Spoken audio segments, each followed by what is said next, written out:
আসসালামু আলাইকুম। আমি অনলাইন চাটমোট ট্রান্সপোর্ট এজেন্সি থেকে বলছিলাম আব্দুল আলিম। তো আপনারা কেমন আছেন? তো আপনারা পাবনার দাসুরিয়া তো আসছিলেন, তাই না? তো আসছিলেন, আপনাদের জেলা কোথায়? নরসিংদী। তো আপনারা আসছিলেন দাসুরিয়াতে, 3টা গাভী 3টা বাচ্চা সহ কিনছেন, রং সাদা কালো 3টাই, তাই না? তো গাভীগুলো কি আপনারা কি বোঝায় নিয়ে আসছেন, মানে পছন্দ করে কিনে আনছেন না ব্যাপারীরা জোর করে দিছে? মানে আপনারা পছন্দ করে কিনছেন, আপনারা টাকা পরিশোধ করে নিয়ে আপনারা আমাদের ট্রান্সপোর্টে আসছেন। তো আমরা আমরা আপনাদের কাছ থেকে ভাড়ার টাকা পুরোপুরি নিয়ে নিয়েছি। কথা ঠিক আছে কিনা? হ্যাঁ, এবং আমাদের এখন দায়িত্ব হলো আপনাদেরকে নিরাপত্তার সাথে আপনাদের বাসায় আপনাদেরকে পৌঁছায় দেওয়া। আর যখন এখান থেকে আপনাদের জেলার মধ্যে যখন ঢুকে যাবেন, তখন আপনারা আমার ড্রাইভার হেল্পার এবং গাড়িকে আপনারা দায়িত্ব আপনাদের বাসায় ঢুকবেন, কারণ আপনাদের জেলা আপনারা আশেপাশে বোঝেন ভালো, একে অপরের সমঝোতায়, ঠিক আছে কিনা? তো বলে আমি আপনাদেরকে ঠিক আছে আপনাদের বাসার উদ্দেশ্যে যাত্রা করার জন্য অনুমতি দিলাম।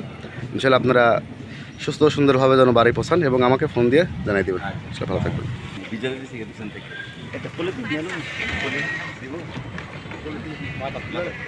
আমরা